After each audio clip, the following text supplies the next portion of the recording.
Bago tayo magsimula, pwede bang paki-subscribe ng aking munting channel at pindutin mo na rin ang notification bell para lagi kang updated sa mga chismis na bago. Hari ng aksyon sa ating henerasyon, with prime actress Julia Montes.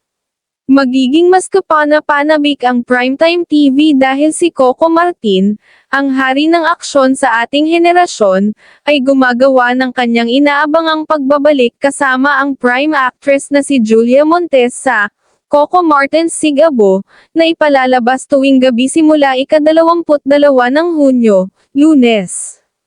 Muli na namang nasasabik si Coco sa mga manunood sa kanyang signature action-packed flair sa kanyang orihinal na konsepto para sa Sigabo, kasunod ng kanyang napakatagumpay na seryeng FPJs ang Probinsyano, na ipinalabas sa loob ng 7 taon bilang longest-running action drama series sa Pilipinas, at FPJs Batang Quiapo, na pinakapinapanood na primetime series sa bansa mula 20,263.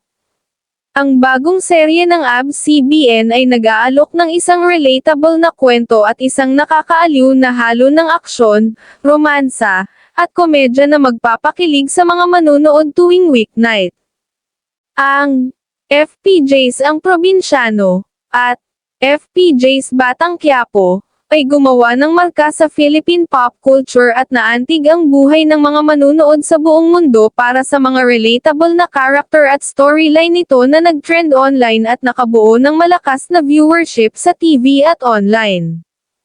Huwag palampasin ang maaksyong premiere ng Coco Martin's Sigabo, ngayong ika-22 ng Hunyo.